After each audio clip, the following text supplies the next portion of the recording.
ओम नमः शिवाय। हर हर महादेव दोस्तों, हर हर महादेव दोस्तों। ओम नमः शिवाय। हर हर महादेव दोस्तों, हर हर महादेव दोस्तों। नमः शिवाय। दोस्तों, आप सबको हमारा प्रणाम, आप सबको हमारा कोटि कोटि वंदन। हर हर महादेव दोस्तों। ओम नमः शिवाय। दोस्तों, आज हम बात करेंगे सीधे टॉपिक पे कि महादेव के बहुत से रूप हैं, जैसे आप तो जानते हैं, लेकिन आप देखना कि कितने भी हैं महादेव के भगत, वो अजर अमर हो गए। आप मार्कंडी की बात सुनोगे तो आपको शिव पुराण में देखेंगे या आपने सीरियल में भी देखा होगा कि मार्कंडे ऋषि ने मार्कंडे जितने बाल्य अवस्था में थे तो कैसी अद्भुत पूजा की थी कि आपकी आंख में आंसू आ जावे कि शिव का कितना महिमा है। महादेव उससे प्रसन्न हुए और जमराजा के मुख में से उनको छुड़ाया। तब पूरी दुनिया, पूरी विश्व में जितने देवता थे तो फूलों से उसको, फूल ऊपर से फेंक रहे थे और उसको कितना अद्भुत, ब्रह्मा विष्णु सब लोग देवों ने उस बालक पे पुष्प वर्षा की। तो कितना अद्भुत लगता है कि 5 साल का बालक, उसका आयुष्य 2 साल का, 3 साल का, लेकिन उसको शिव में इतना अटूट विश्वास हुआ कि बालक ने महादेव को इतना प्रसन्न किया कि वो माला माल हो गया। तो मार्कंडेय तो इतना बड़ा हो गया। फिर उसने माता पार्वती और महादेव ने उसको बहुत लंबी आयुष्य जी, लेकिन उसको फिर मार्कंडेय पुराण, उसने मार्कंडेय ऋषि ने मार्कंडेय पुराण वो भी लिखा, जिसमें इतना वर्णन था महादेव का। मार्कंडेय पुराण में दोस्तों देखना कि कितनी ऋषियों की बात उसने लिखी अच्छी, और आप शिव की भक्ति कैसी करें, आप में निष्ठा कैसे, और शिव कितने अनंत है। हाँ, उसने इतना गहरा लिखा। और उसने शक्ति की बात की, हाँ, चंडी की पूजा की बात की, और चंडी के जितने अवतार हैं उसकी बात इतनी अच्छी की कि आप सुन के मग्न हो जाएंगे। तो मार्कंडे जब बाल्यावस्था के थे तो उसने पार्वती जगदम्बा को बोला कि देवी, आपकी अनुमति हो तो मैं पुराण लिखने वाला हूं। देवी बोली, कौन सा पुराण? तो उसने बोला, उसमें ज्यादातर महादेव तो होंगे, लेकिन आपकी महिमा उसमें बहुत हुई, लेकिन पुराण तो मार्कंडे का लिखा है, लेकिन उसमें आप जो लीला करते हैं वो हम लिखेंगे। तो उसी बात को अभी देखो, इतना बच्चा छोटा, वो आप नहीं मानोगे, आपको जन्म लग जाएगी महादेव को जाने में। केदारनाथ जाना हो तो 10 साल आपको सोचना पड़ेगा। वो कैलाश पे डेली जाते थे, पार्वती माँ उसको बुलाते थे, और पार्वती माँ जो बोलते थे वो बंदा नहीं, वो महान ऐसे ऋषि जिसका हम नाम ऐसे नहीं ले, कान पकड़ के मान नाम ले, इतना बड़ा संत, वो पार्वती माँ उस कैलाश पे बुलाते हैं और उसको आदर सत्कार से बिठाते हैं। और उसमें जो चंडी पाठ है, जो जितने भी माता जी ने जितने भी उसकी जो उतनी शक्ति, जितनी भी शक्ति है, उस शक्ति की कहानियां जो लुप्त हुई थी उसको पार्वती माँ ने अपने मुख से बोला था। मार्कंडेय मुनि ने लिखते गए और पार्वती माँ वो बोलते गए, जिसमें सब आता है, जैसे महिषासुर का वध कैसे हुआ, रंभासुर, जितने भी असुर हुए। तो जब आप जितना पुराण मार्कंडेय पुराण पढ़ेंगे तो मार्कंडेय पुराण को ऐसे ही को पुराण लिख नहीं दिया उसने।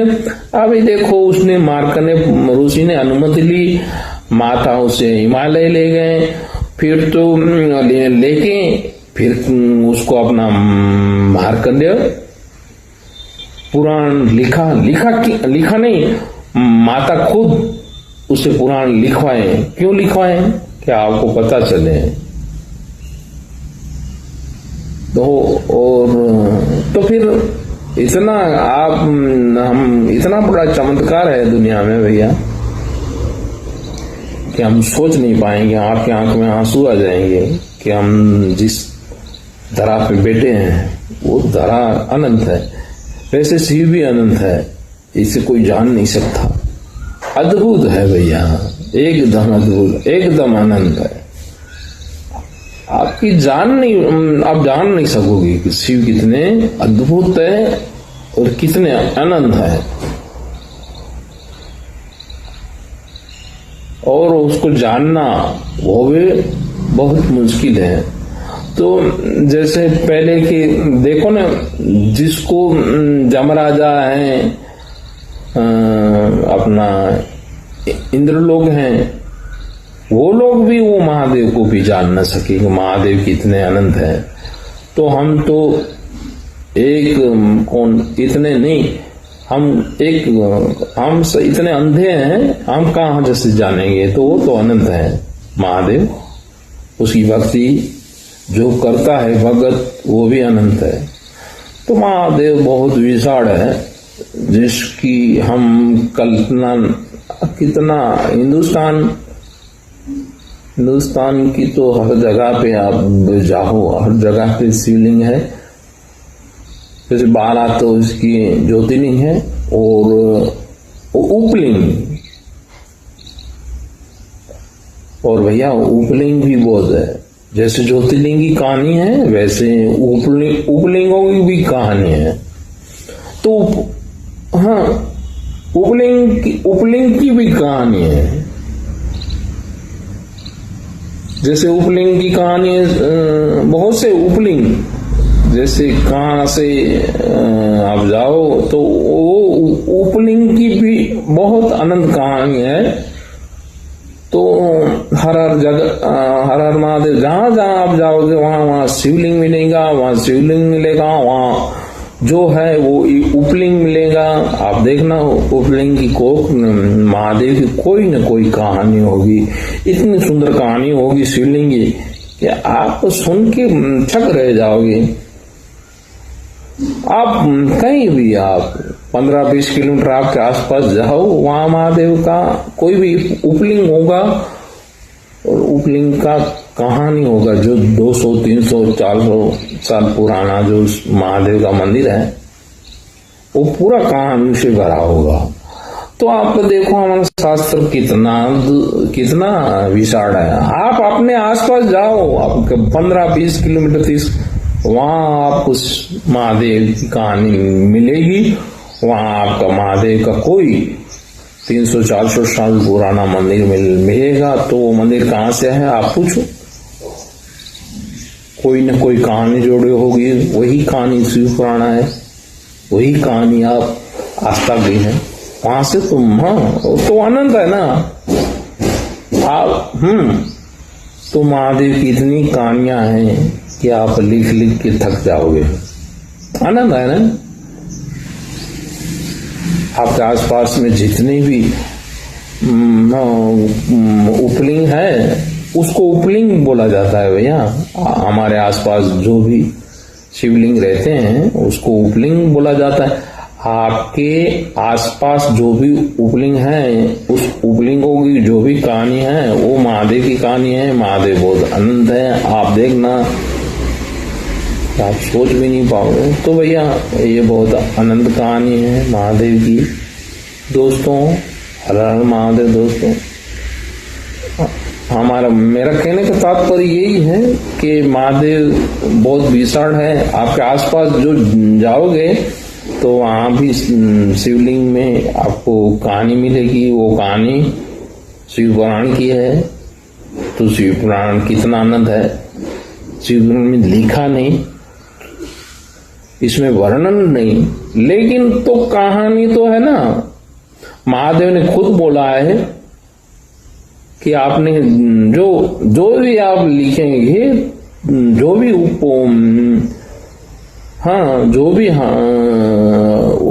पहले जो शास्त्र में जो लिख गए हैं वो लिख गए हैं, बाद में जो महादेव ने जो चमत्कार किए वो तो लिखना बाकी है। तो कोई भी ऐसा अब देखो ना आपके आसपास हो बहुत सी आपको हम पूछते हैं आपके पास महादेव की कितनी कहानियां हैं, तो बोले कि हमारे आसपास वो मिला, वो मंदिर है महादेव, वहां की कहानी अलग है। इस जगह पे जाओ तो यहाँ की कहानी अलग है। तो महादेव कितने आनंद है, वो कहानी हम लिख नहीं पाते, लेकिन अभी सुन रहे हैं। तो अगर लिखने बैठे हैं तो कितना लिखेंगे इसके फिर इतना पुस्तक लिखेंगे, इतना बड़ा शिव पुराण ग्रंथ होगा तो वो आकाश में पहुंच जाएगा। इतना पन्ना भर जाएगा भैया। इतने आनंद है, इतनी आनंद उसकी कहानी है, इतने आनंद उसके पर्चे हैं, तो आप उसको समझ नहीं पाओगे। तो दोस्तों, हर हर महादेव, ओम नमः शिवाय।